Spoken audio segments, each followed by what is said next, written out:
Hello everybody. So welcome to episode 46 of Teh Tarik with Walid, and today I am delighted and happy to have two young Singaporeans who will be discussing with us their latest contribution to the Singapore politics, society, literature. It's called Brown is Redacted.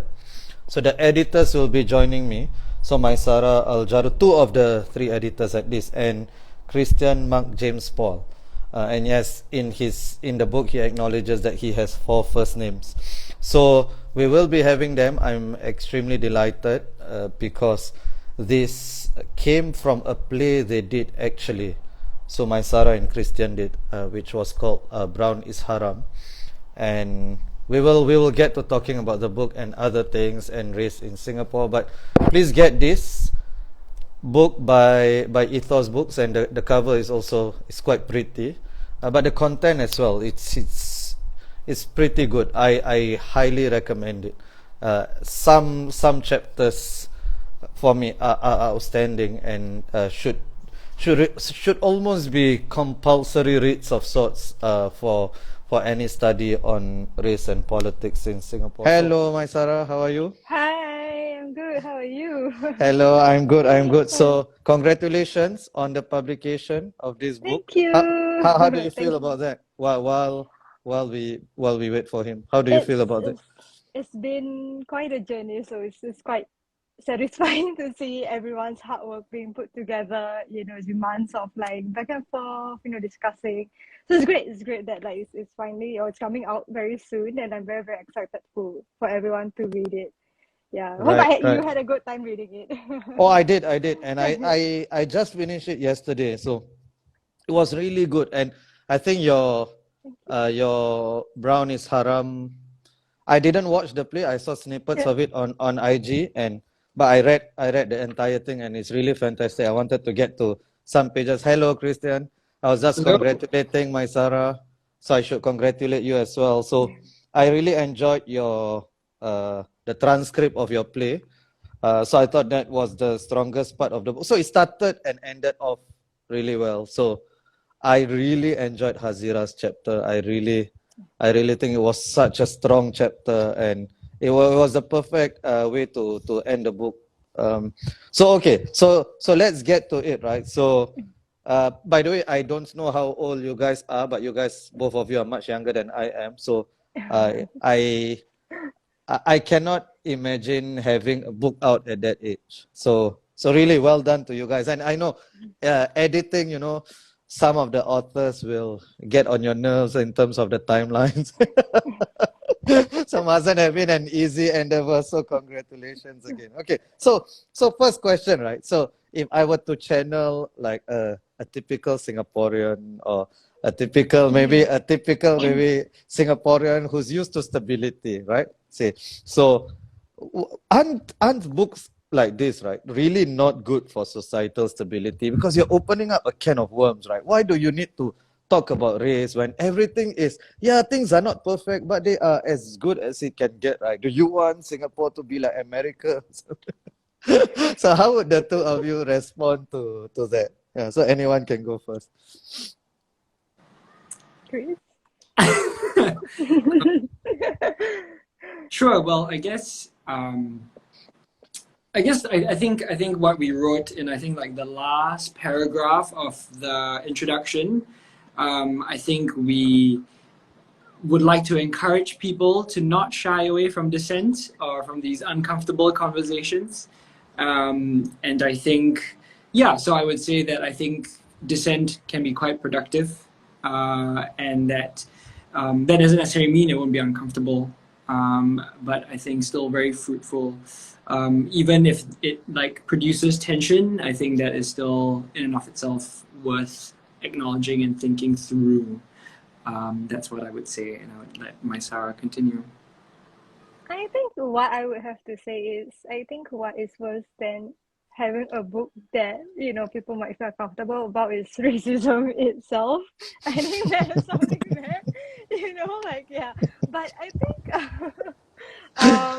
oh, but also, I think we wrote it, knowing that I think people are ready to have this conversation. I would give credit to our readers that we are able to hold conversations about this.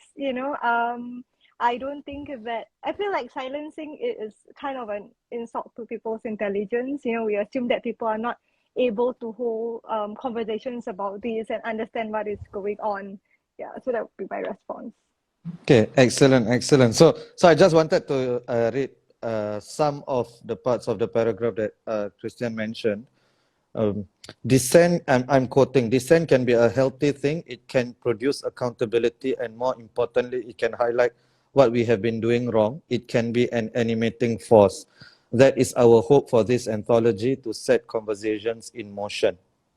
We hope that one is left with a sense of wondering, a state of mind that is inherently open-ended.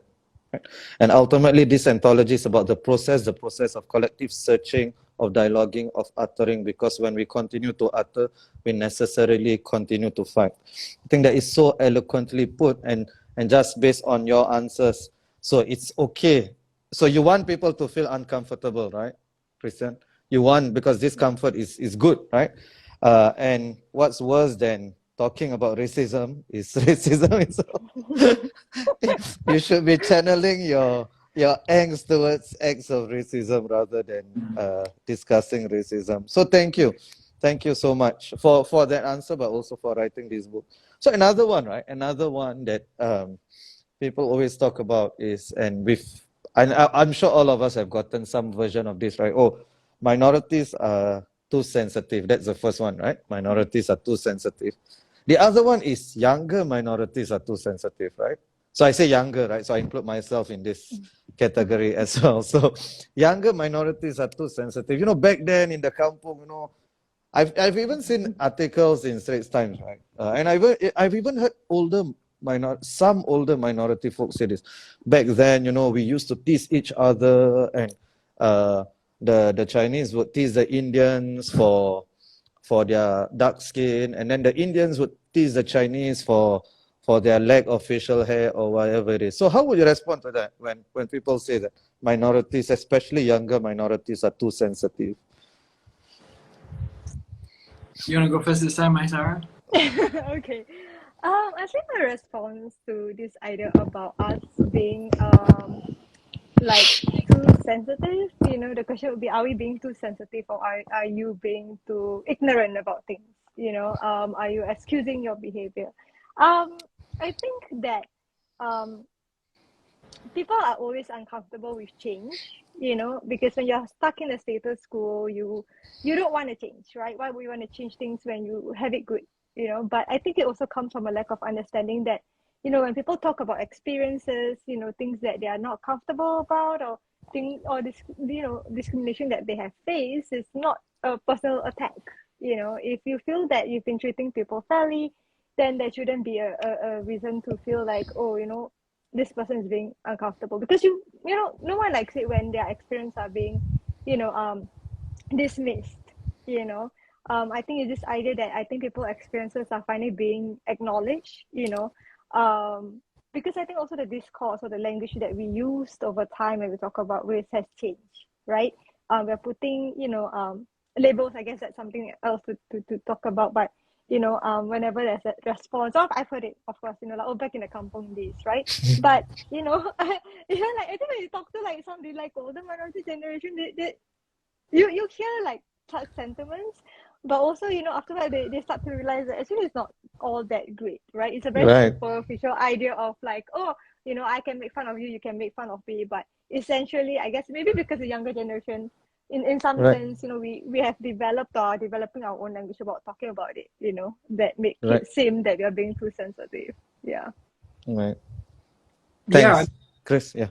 Yeah, no, I would just say that, I guess it's sort of like a double-edged sword when you have sort of the vocabulary to talk about things, the more clearly you can see some things, right? If you can describe something, you just have more words to be able to then pinpoint a certain thing, and I think that's worth acknowledging, that I guess like what Mysara was alluding to, the vocabulary has expanded. We can talk about these things in ways that maybe yeah, people and in a different time couldn't talk about it, and like what my Sarah said, I mean, like I have had experience with even my own parents and things like that, right? As I am taking them through, admittedly, things that I've learned in obviously quite like maybe privileged spaces and academic spaces, but even through my own experiences and my own readings, because I now can talk about these things in a certain way, and I've also now like am able to share this knowledge with like my parents and get them to think through some of these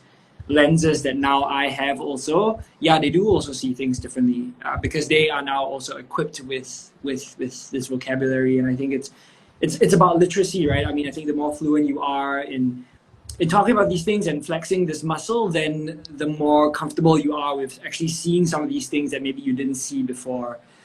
So yeah, I do think it is just about encouraging people to, I guess just work at it and keep at it and keep having these conversations. Thank you, thank you. I think those are excellent answers. So it's a natural, well, not natural, because a lot of work has to be put into this, right? Expansion of the vocabulary, and that requires work on the part of activists like yourself, which you guys are doing. You're doing well, and I also wanted to just pick on what Mysara said, right? This idea also by some minorities that is also not representative of many older minorities, right? So many older minorities will readily talk to you about racism and privilege. They may not use the terms we do, but they know exactly what it means. Like I very rarely meet a minority, whatever the age, right, who doesn't know what privilege is.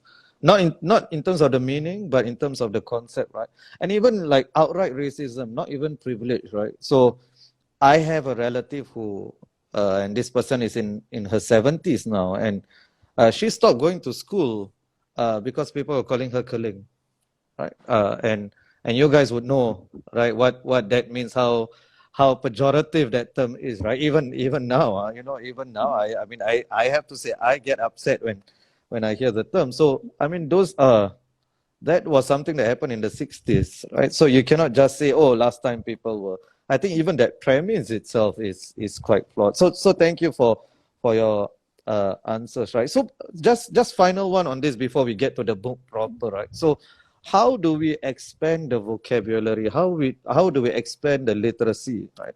Or increase the literacy, expand the vocabulary without our Chinese friends seeing this as an attack? So in Singapore, it'll be Chinese. So anywhere else without the majority race, seeing us as attacking them.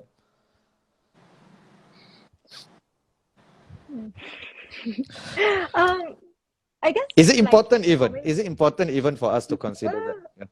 I think that at some point, or at least for me, I've realized that you can't please everyone, and you're not there to please everyone. People who have the best intentions at heart would be open to such conversations, no matter how difficult it is, and they understand it's not a personal attack, right? People who, like I said, I feel like want to protect their status quo, no matter what language you use, they will always see it as an attack, right? And I think at some point, as minorities, you need to learn to protect your energy. Not everyone is worth engaging. And that's why, I think like in a lot of my um interviews, I say that, my main, I guess, goal whenever I do a piece of work is, if your makcik cannot understand it, then I haven't met my goal. If a makcik can understand, what I'm trying to say, then I've made it. Because I've come to realize that, like I think what Chris said about, parents like having this conversation with parents, I realized that they have their own language, and they come with like different backgrounds and I guess time. Whenever I talk about this with my parents, I've realized, for them it's a survival instinct, right? They see it, they feel it, they acknowledge it, but they may not be as open to talking about it as I am, because they just want to work and earn and provide for the family, right? Right. And they put me through like university, and so I feel like, okay, I have the space and knowledge of understanding it. And and and I guess for me it's, how can I ensure that that kind of space continues, and as long as, my priority is making sure that the majority feels okay and safe, I don't think it's gonna go anywhere, because you're never gonna like please everyone the majority, and I guess you're not meant to please everyone the majority. you know, and I think that is part of processing and understanding what you've gone through, and also breaking out of this idea of what, you know, living as a brown person is in Singapore. You know, like what does it mean to live in your own terms? Yeah. Okay, thank you. Chris? Yeah, I think the only thing I say is like almost, I mean, I guess from like a more like strategical like standpoint, or like, yeah, from a strategic perspective thinking, I guess. I mean, I guess, and I'm sure the both of you also have had conversations around like, you know, when you're thinking as an activist and you're thinking about sort of like your active resistors and sort of the people who actually are quite open. Maybe they are not Right. like especially vocal, but they are actually, like what Mysara was saying, actually generally open if you do have Right. conversation. And obviously it is, I mean, it's incredibly real that at times we do feel like the active resistors are like the loudest voice, or like, I mean, they are also very hurtful, and we end up thinking that shit, you know, like actually everyone is against us, when actually I guess, at least for me, especially with some of my work with like, you know, environmental activism and things like that, it's always important to think about like, okay, actually the active resistors are quite a small part, and it is easier said than done, but like that's always something I think I at least try and hold on to. Like Mysara said, there are a lot of people that are willing to have the conversation if you actually just engage them. It's just right now they're not necessarily actively participating. Right. Okay. Thank you so much. Thank you so much. Because I'm always trying to. It's a balance. Sometimes it's a struggle. On my end, at least, I'm thinking that, you know, on one hand, you know, like you know, last year I was embroiled in the Chinese privilege controversy, right?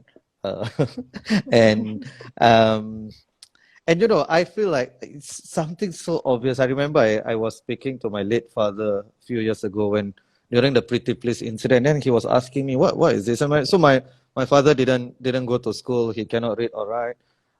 Highly intelligent, but he didn't go to school. So, and then he was asking me to explain it to him, and then I was explaining to him Chinese privilege, right? Then he looked at me as if I was some idiot, right? Like he's like, what is new about this? Like, why is this that you think you figured out that we didn't know? Like something so obvious to us, right? So for me, it's something so obvious. So on one hand, it was frustrating that people were taking issue with something so obvious, but on the other hand, I'm also trying to think, is there a way for me to meet people in the middle, right? Not the ones that you guys are describing, right? The active resistors, the ones who are out of malice, right? There's little that you can do to change them. I'm thinking about the ones who are maybe racist out of ignorance, or maybe who are clumsy out of because they are not exposed, their vocabulary hasn't been widened. So how do we meet them in the middle? Do you guys have any thoughts on that before we move on?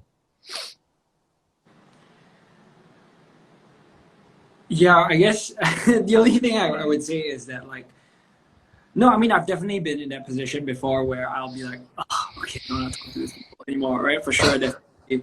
And it's tough. It's tough. I think I think like practicing patience personally has also been like a journey, something that I've had to learn for sure as I've gotten older, even though I'm not that old, but yeah, like, I mean, I think it's also just part of your own education where you sort of like, you know, especially as you internalize new concepts, you know, you see the world in a very different way, and then you kind of cannot understand how people are not seeing it the same way as you.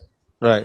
But then sort of like maybe over time you realize that, oh, actually there are just different logics, and yeah, you have to then, I don't know, maybe just like build the capacity of like patience you have, and maybe that sounds super cliche, but at least for me, yeah, it's just been like sort of taking a breath and being like, okay, it's fine. Let me, you know, if I have the energy right now, I can engage, and maybe will engage. But yeah, sometimes also just like what Mysara said earlier on, right? Like if I don't have the energy or capacity, I think that's totally okay. And just checking in with myself from time to time. Right. Okay. So I think Mysara is stuck a little. So we'll get to her when she comes back. I think she can hear us. So let's get to the book proper, right? So Black Skin, White Mask. So this is Fanon's book, of course, and his contribution to the ethnic literature. How is it related to your play? And maybe now you can expand a little on your play. Yeah. Mysara Mysara back? is back. Yeah, she's back. Oh, she disappeared again. Okay. Carry on. Yeah. I mean, I think at least with Fanon's text, I guess something that we were trying to do was maybe not necessarily directly respond, but to, I guess, put our play in conversation with some of these things, and to expand on literature, but also just to I guess provide some of our own thoughts or some of our own contradictions also in the play, which is why, for example, in the play, when we have the scene where Mysara does first talk about Fanon's book, and then I later go on to talk about the text and how, conceptually it is incredibly easy, or at least relatively easy, to understand some of these things, right? To be like, yes, I too. Oh no, Mysara's gone. It's okay. I asked her to leave, then I'll add her back. Yeah. Okay. Carry on. Yeah. Like, I guess conceptually it's very easy for me to understand or appreciate that yes, we all internalize racism, or there is self-loathing. Like, I can conceptually accept it, but it's very different to put that in practice, right? And that's something that I and a lot of other people, I think, also have to actively reckon with, right? These sort of tensions and contradictions that exist within us, and what do we do about them? I mean, I think I still have no real answers to what we do about them, but I guess those were the things that we were trying to tease out. I think in the play, it was not necessarily so much just us kind of like maybe agreeing or expanding on the literature or some of these theories, but also then I think providing our own contradictions and how we also maybe have failed at times, or also have, I guess, where there have been missteps on our part also. And I think just trying to be honest with all those things, that everyone is filled with these things, right? And there are always going to be ways where we are flawed, and that's just something that we kind of just have to hold, I guess. Right. So I think Mysara talked about the contradictions quite a bit, right? About the contradiction of being a Malay woman or a brown woman, and the expectations. And you went on to talk about what Malay men expect of you, what Chinese men expect of you, and then it was so fascinating. Can you elaborate on these contradictions, Mysara? Yeah, so I think when I was writing on the script, I worked with Alfian, I think he made me question a lot about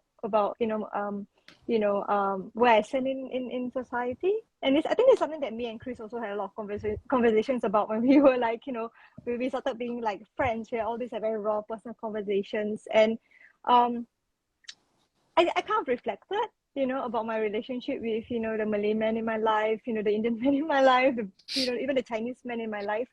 And it's quite fascinating how over time I realized I kind of have had different identities, being around them.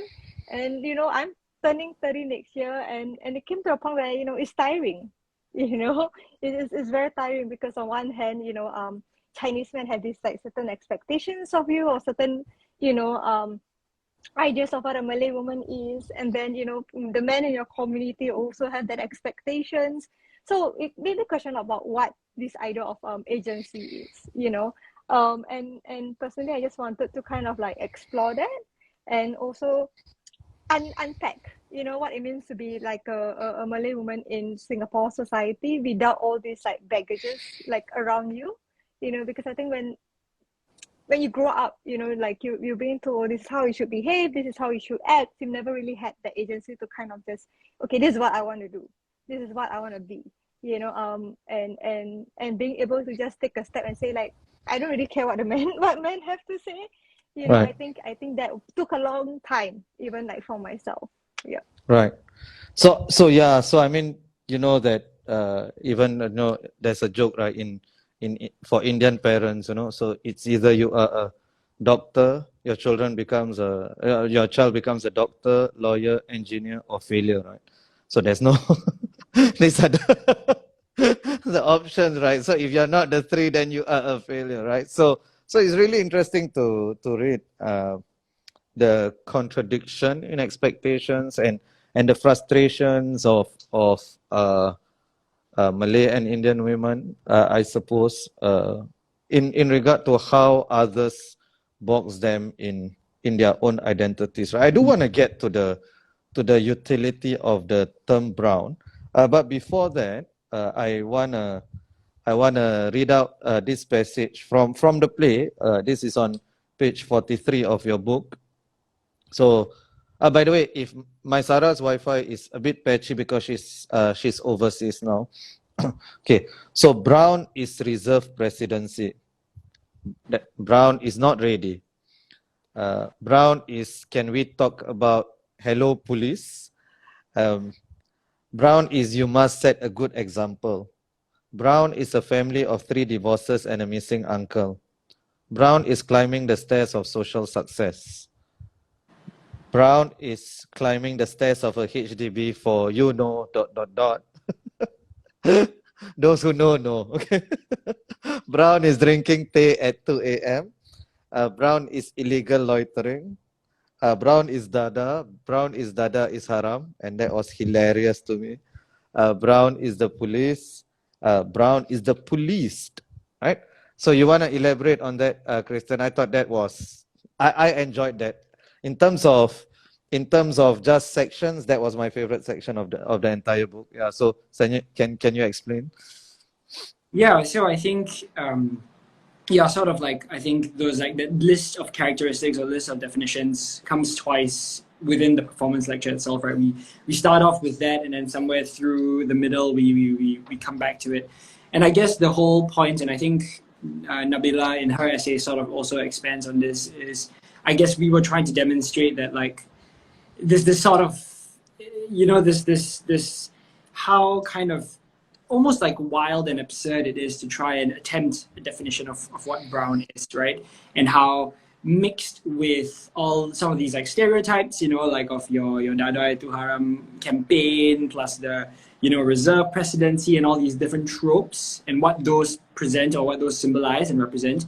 You also then have some of these like, yeah, just like other things that are maybe like joyful and beautiful, like, you know, just kind of like having supper at night at like 2 a.m. with your friends or whatever.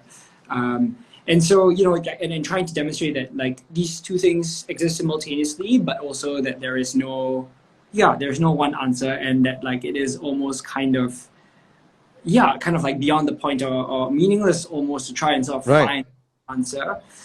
So that's what we were trying to do, at least with those two sections, was trying to demonstrate how ridiculous this exercise is and how almost impossible. Right, okay, so I want to read out the other part that you were talking about. So this is how you started the play, and then I'll get Mysara to comment on this. Megan said she enjoyed that part a lot. I did as well. So, and then we'll get to Fadila's question. So, Brown is my skin, Brown is my big eyes, Brown is my mother, Brown is my mother. Brown is, you're not that bad for a Malay woman. Brown is being called dramatic by a white man. Well, it's true, we are dramatic. Brown is Alvin in kindergarten calling me black. True story, my son is 7 years old, it happened to him already at 7. Brown is Alvin Lim at work asking me, are you sure you are not Indian? And I presume this is because you are maybe slightly fair-skinned, and then you do not qualify as Indian anymore. Brown is celebrating Easter, taking Tamil in school, having the name Ali in your family, but not being Eurasian, Indian, or Malay. Brown is having Javanese and Chinese blood, but still being Malay. Brown is the color of rasam, my favorite dish to have when I'm sick. Brown is staying up late on Hari Raya Eve to help my mom cook rendang and lodeh. Brown is diabetes. Brown is being the first in the family to go university. Brown is Mendaki scholarship. Brown is we are good enough. Brown is never good enough. Brown is self-doubt. Brown is self-loathing. So really excellent part. And just on the part of diabetes, I think Hazira's chapter really deals with that really well. She deals with other stuff as well. But Mysara, you want to comment on that? Yeah, I think for that part, you know, we wanted to start off with something that everyone can relate to, right? And I think commenting on what like Chris said, you know, it's like, how do you fix or can we really have one fixed idea of what Brown is? You know, I think Chris and I, we have very different experiences, but there's a lot of similarities as well, even the three of us, right? So we're just like, I guess, like picking out what, you know, I think everyone could resonate, you know, things that made us laugh, whether it's like, you know, even if it makes us laugh like uncomfortably, but also I think in a mix of, you know, things that are nice, like, you know, spending, you know, Christmas for your partner, or like helping your mom cook Lode, during Hari Raya, but also the more painful things that we hear every day, right? Whether it's this narrative about, Indians and Malay being unhealthy, being not good enough. And I think the ending about self-loathing is very true. I feel like at some point, every brown person will go through that, like hating ourselves and trying to fix into what this idea of a successful brown person is like, So that was like, I guess, how you like wanted to start it off with. Thank you. Two questions from the audience. So one is, Fadila, what was the target audience for this? And was there any part of for Brown is Haram, sorry, not this book per se. Yeah. So was there any part of the reception from that play that surprised you? The other is by Megan, who herself is in the art scene, and she asked, why did you guys choose to not go with the footnotes? She says she can think of reasons to go either way, with or without footnotes, to explain the non-English word. So she just wants to hear why you guys went with that choice. You wanna take one? I take one. How do you wanna do this? Sure. Yeah, sure. I guess the first question was about the reception. Reception, right? Our target audience as well. Yeah. I don't know, Chris, correct me if I'm wrong, but I think we didn't like write it with attention like, oh, we want this specific group of people to come and watch. We want only Chinese people to come and watch, because that's not it. We also didn't go. We only want brown people to watch because I think that defeats the purpose of doing the work. So I think when we wrote it, I guess for me personally, at least it's a very personal piece of work, right? So eventually, at least for me, I wanted it to be seen by people who wanted to expand the idea of what brownness is, and also beyond what has already been talked about. And in reception, I've heard a criticism that we only like wrote it for Chinese people, which is not true. Because if the person actually came, or if people came, they will see it's a mix of audience, right? And we don't control the guest list. But I think when we wrote it, mainly it's really for Singaporeans. I would say, it's cliche as it sounds. It's really for anyone who has like grew up here, not just born here. Or I won't say Singaporeans per se, but anyone who is, I guess, a minority in this country. Yeah, right. And I guess people who from the majority who want to relearn what it means, to be a majority in this country as well. Yeah. Right. Yeah, I think other than that, I think the reception has been great, and that's, I guess, partly why we wanted to like expand it into an anthology, because I think everyone's story should be heard, and we wanted them to feel as validated as we did as well. Yeah. Thank you. Chris?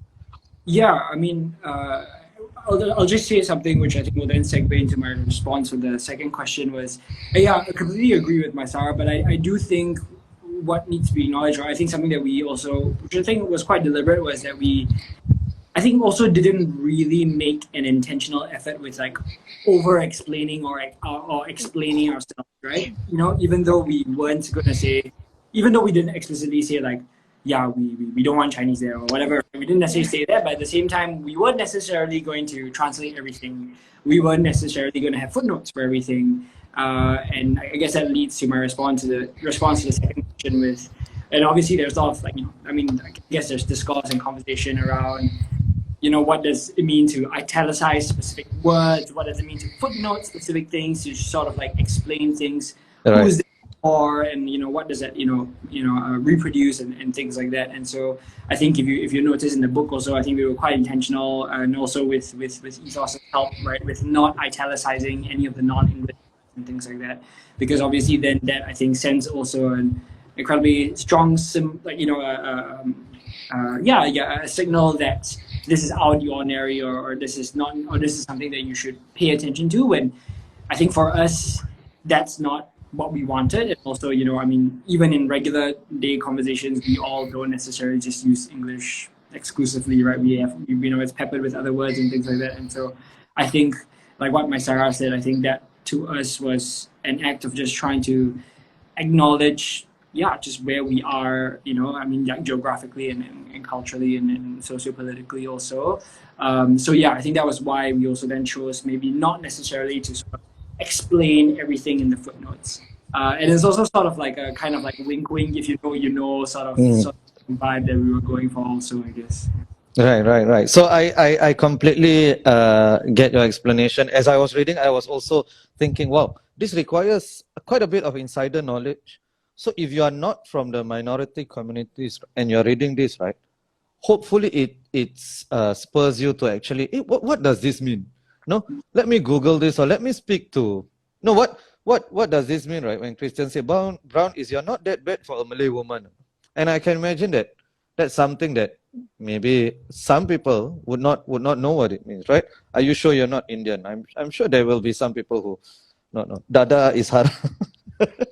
Which was hilarious, right? By the way, as in also, I mean, I just feel I needed to add my own 2 cents on that, right? I feel like that is the classic one where you are introduced, you are trying to give a religious solution to a secular problem, right? Which is, I mean, it's so misplaced. But anyway, so yeah, I hope that that happens, when people who read and they don't know what it means, just go to the next brown person and ask, hey, what does this mean, right? And then you can have that conversation as well.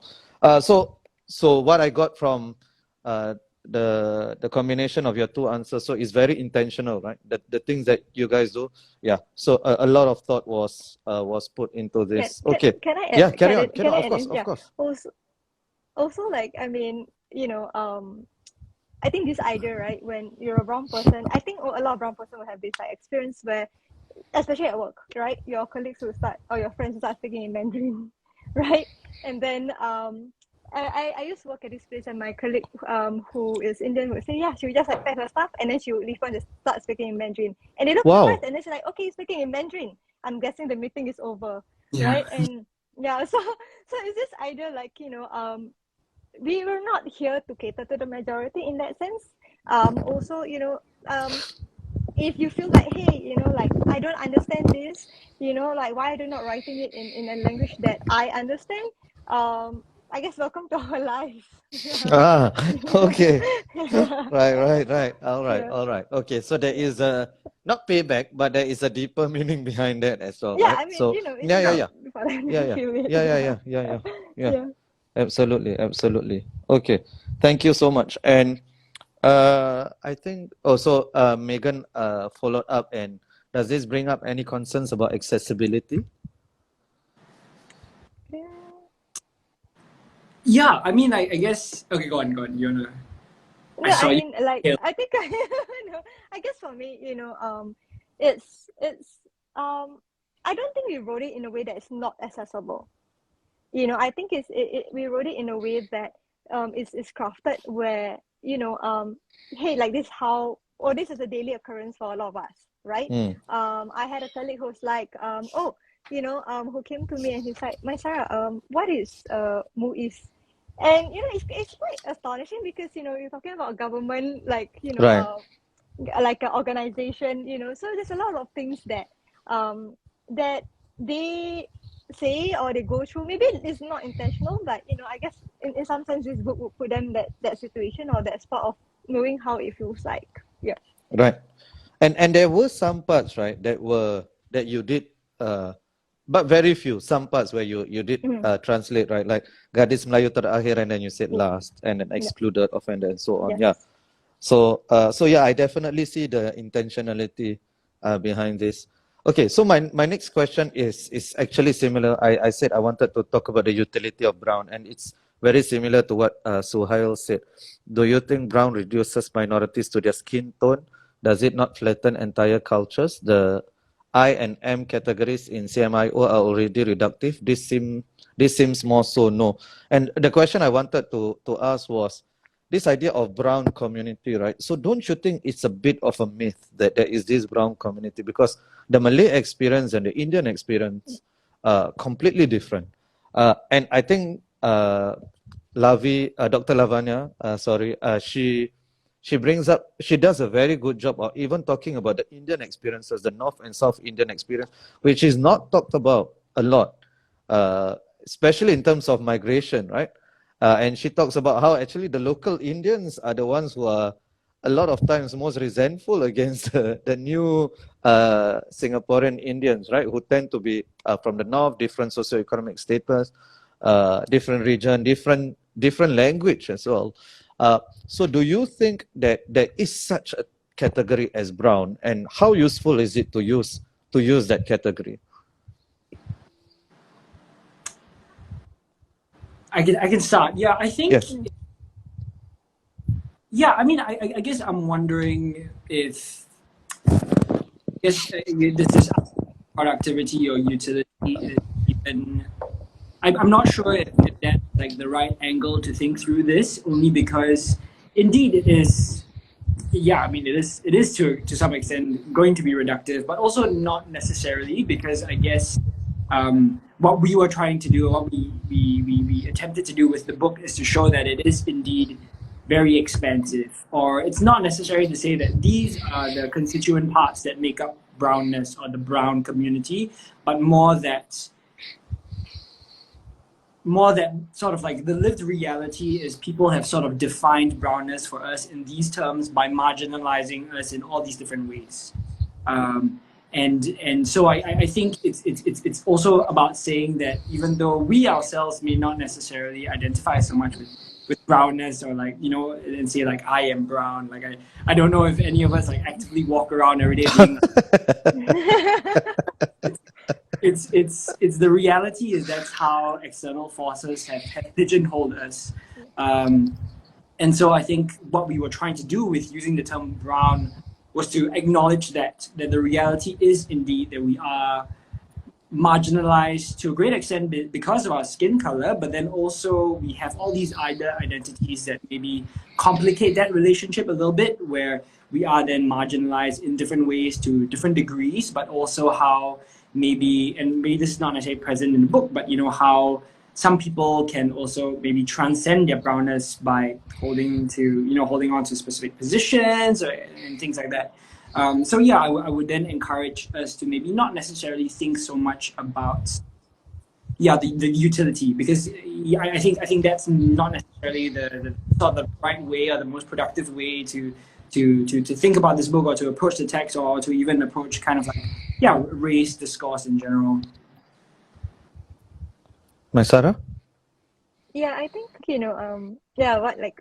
what Chris said, of course we do acknowledge that I guess there's limitations to just using the term brown, but I think, the way or at least, we see with the book, it's a starting point, right? I think we made it clear that it's not like an encyclopedia of all brown experiences, or we are not saying that this is the book for you to read if you want to understand every experience of a brown person, but it is like a starting point, right? And that's why we also have writers who are under the O category, right? They're not Chinese, they're not Malay or Indian, but they are a minority Right. here as well. So it was also expanding that idea of what brownness is. Yeah. Right. So thank you. So since you mentioned the O category as well, which is the weirdest categorization you can come up with, right? Others, right? You're literally othering the person. So I just wanted to have a plug as well. I will be having a second episode with Yan and Bing, and two contributors from the book, and we'll be discussing those sorts of issues as well. So still on the book. And Megan asked about the book. So this is the book. Where can they get it? We are not ending yet. I still have a couple of questions more.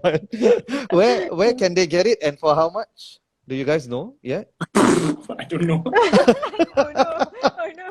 Sorry, I got mine for free, but it will be at all available bookstores soon. Yeah. And Do you know Ethos, sorry, yeah. Do you know Mysara of the date? I think it's 25 around that range. Yeah, so Yes. Ethos books are I think usually very affordable, right? So there is no excuse not to buy.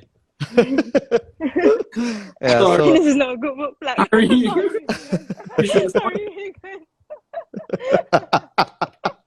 yeah, actually, sorry. I should know this as well. Ethos Okay. website. Yeah, you can check out Ethos website. That's how we know. Okay. No, we were more interested in the content today. But anyway, so thank you. Yes, Yeah. thank you. So Yeah, it was $25. oh, it was Thank books you so much. $25. Yes, Oh, so you got $25. it. Yes. You got it absolutely right, Mysara. Thank you, Arun. You can pre-order on Ethos. Oh, so many people are typing. Thank you, thank Thank you. you So so so much. you guys, when you type, don't just type. Please buy as well. No, really. I really hope my personal hope is that this appears on the top 10 Straits Times bestseller. I really hope that. And hopefully it will over the next month or two, at least At once. least all it. I'm sweating a bit because Irene is in the watching the live. I'm so sorry, I'm bad at Yeah. like promoting. Yeah. So yeah. Sorry, there is a question here by Arun. Yep. So how do you think conversations surrounding racial privilege is related to the government's ethnic racial management? And I presume you are talking about the HDB quotas, Arun. Can you comment on that? I didn't see that in the book, but I'm sure you guys have thought about it and discussed it. So I guess I can start. carry on. I think generally, what we were trying to do with this book is to look at both, I guess, personal experience. That's why we have like a mix of like academic pieces and creative pieces, because we also do acknowledge that, we need to show the research that has already been done generally, to talk about policies, that the state has, and how that affects, how we understand race and the quota. To declare, I'm actually like an O. Oh no, don't cancel me. My mom is Malay, my dad is not. Oh But really? Are you you know, are yeah, you an yeah. O? Yes, Oh, I I'm an didn't. O. According to the I state, I'm didn't. an O. Oh yeah, So yeah. You're an yes, Arab, right? Oh yeah. yes, It's, yeah. yeah. Oh Okay. no, cancel. My sorry is cancel. No, but so that's the thing, right? Because of the CMIO and how the state like forms a lot of like these policies. Even though I'm much closer to my mom's side, even my dad's side has like everyone is very much Malay, nice in that sense. We don't identify with the Arab culture anymore.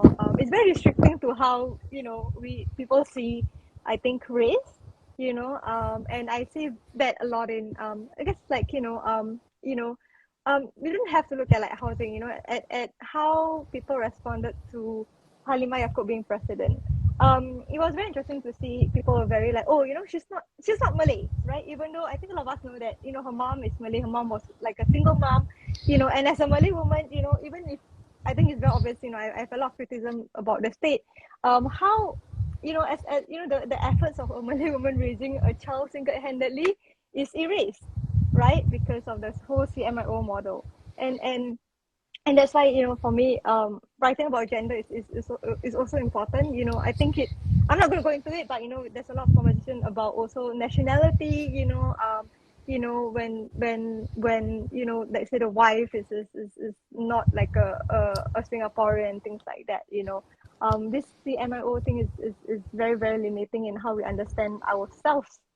Really, it's not just a matter of like policies. It trickles down how we see ourselves, right? And a lot of times, because we are very caught up in just surviving in these countries, we don't really have time to reflect on policies, or we Right. assume that it's a personal thing, but actually, hey, a lot of how we see ourselves has been deeply rooted, since we were a state. Yeah. Right. Okay. Thank you. Chris. Yeah, I mean, I think it's I don't think any of us should be under any illusion that the state has, I guess, outsized power, in controlling some of these things, especially in Singapore, given kind of how, hegemonic, I guess they are, how pervasive they are in sort of different facets and several facets of socio-political life and personal lives. So for sure, right, they do have, I think, a lot of impact in how these things are not only like constructed but also actively reproduced, not just by them, but how then that's internalized also, right? Like I was Right. just to a friend about how he is both parents are Malayalam, but then he had to take Tamil in school, and obviously didn't do very well, and sort of just kind of like by sheer sort of luck passed all his exams. But then everyone else around him thought that his second language was Tamil, and there's no sort of understanding, right? Especially, I guess, by sort of like, yeah, I guess sort of like your majority race or just other people. So they're like, oh, actually, there are, different languages that you could actually that could actually conceivably be your mother tongue, right? And there's no understanding of that at all. And obviously that, I think, is quite, at least to me, quite a clear example of how, like, policies shape then not only the kinds of boxes that we're put in, but also then how people respond or respond to us and react to us also. Yeah, absolutely. I mean, I think you guys hit the nail on the head, and the none of the categories are really homogeneous, but the least homogeneous for sure is the I category, right?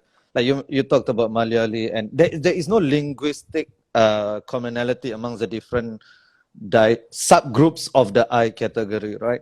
And in fact, in India, those would be the races, right? But here, Indian is a nationality, but here everybody is an Indian, right? So my mom is Malayali, my dad is Tamil, but I speak neither. I speak Malay. So yeah, there's a lot of even for myself, there's a lot of existential contradictions and belonging neither here nor there, neither fully to the Malay community, but neither fully to the Indian community as well.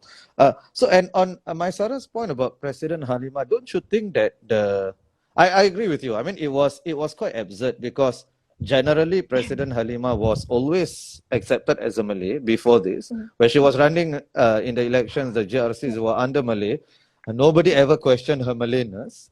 But for the presidency, people question her Malayness. But don't you think it wasn't really a question about her Malayness or her race, but it was about the reserve presidency itself? Carry on. Yeah. Yeah, of course. Of course, it was definitely like a critic, right? And I have the same critic, definitely, right? But I think it was just, for me personally, it was very fascinating to see how that manifests, right? And how it's definitely like a flaw in the system, and she is a product of the system herself, right? Yeah. And I think what I was trying to say is really like, it's a lot of like, I guess narrative that gets erased when you kind of like force people like into this like box. Yeah. Right. So yeah. I completely agree. So excellent point. I think I wanted to return to the earlier point. I just wanted to reiterate what Chris said, which is we a lot of times our self-identities do not matter as much as what others describe us as, and that's why even though none of us may consider ourselves as brown, but that maybe there is some utility in that, in terms of, oh, you are a minority, right? And therefore there are some policies that will be implemented based on this. There'll be some perceptions and so on. Okay, so final question. Before maybe I have a request at the end, but I'll just leave it. I didn't tell you guys, so I don't know whether this is fair, but I'll tell you guys. It's a request, okay? Then let's see whether we can bring it or not. Okay, so there is, and maybe there will be some disagreements between myself and the two of you. I don't know. Maybe there will. Maybe there won't. But on this idea, right? So on one hand, I find that some people who are on our side, right? So maybe more left, and they would say, on one hand, we need to have more open conversations on race, right? Which I'm definitely in favor of. Then on the other, they will say, oh, but you as a Chinese, you cannot participate in this conversation. Or you as a Chinese, when you participate in this, these are the limitations, right? You must know this. So don't you think there is a contradiction there? And wouldn't it be better just to allow, just participate with all of your shortcomings and the clumsiness, the messiness of this? So what would the two of you say to that?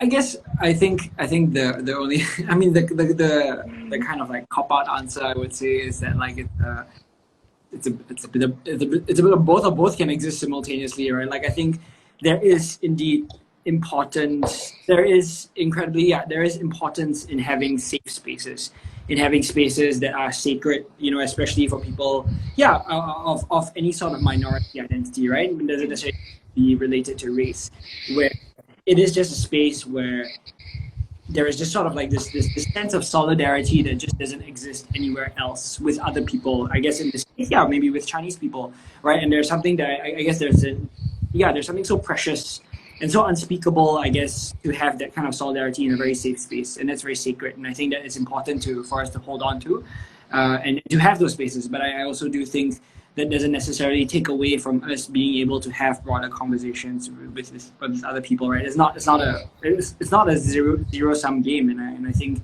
that is worth acknowledging. I mean, not only minority race people should acknowledge, but I guess in this sense, also like Chinese people should understand that there are times where you may want to just have a space for yourself, and it's completely okay. And there are other times where we can join in, and I guess that's what being an ally is about also, right? Is understanding that you are sort of like along with them on the race, but there are times where it's also a race that they sort of just do on their own, and that's completely okay. But when people do want you around, you show up and you do as hard as you can. Thanks, Mysara. Yeah. Yeah, I think Chris pretty much summed up everything. It's about knowing, I guess it's a majority, or if you're an ally, when we meet you, right? Of course you can see and we understand intentions are good, but sometimes you just sometimes minority people, we just need to be by ourselves, and there's nothing wrong with that, and I don't think we should be faulted for wanting that just space within ourselves, but again, I also don't believe in shutting off conversations with the majority, because that's not going to help anything. I think everyone would know what their capacity is in having these conversations. I think that's the one important thing. It's know your own capacity as a brown person, right. Also. Okay, thank you. I think that's really important. Yeah. So those with more capacity should be doing more of the heavy lifting, or can be doing more of the heavy lifting, I suppose, right? So my request is this, right? To end this session, right? Can you guys do an impromptu one? Brown is this, Brown is that. Can you guys do that? I mean, you can say no. I don't want to impose. But I really enjoyed it. I just want to say I really enjoyed it. So, but if you guys think from the book? Oh yeah, no, just do it. No, a new one. Okay. Yeah. I guess I think only if you join in, so we just go. Yes, correct. Yes. Only if Walid joins in. Yes. But I'm not. Joins in. But I don't know how. I mean, you guys were the experts, and you guys did it so beautifully. I'm just gonna spoil your art. Okay, so. Yeah, so you guys can think about what to say while I address these two comments. So, were there considerations for Chinese contributors to avoid seeming as a biased perspective? And Suhail answered, why would it be biased? It's a book by minorities. And I think it is, it is a book by minorities, unapologetically so. And even if it's biased, so what? It's meant to be a perspective of people's lived experiences, right? So by definition, it is going to be biased, right? And that's okay, right? You guys were not pretending to analyze the history of socio-political realities of race in Singapore, right? I mean, you dealt with socio-political realities, you dealt with race, but and you dealt with politics, but I don't think that was the essence. So I didn't think it needed to be that academic, unbiased book. Yeah, so there are a lot of positive comments. Thank you for creating that space to both of you. Thank you for this book where they can feel at home and others can join as well. All right, so are we ready? Okay. Brown is having long eyelashes. Sorry, me. Brown is nasi padang auntie calling you sayang. Ah, yes. And I always return whenever, even if it's not nice, just to hear the sayang. Your turn, lah. Go. Oh, my turn. Oh, Brown Yeah. is getting disturbed for your body hair from a very young age. Brown is having to shave every day if you want to be clean shaven. Brown is being asked every National Day rally, you know, when are you guys gonna catch up?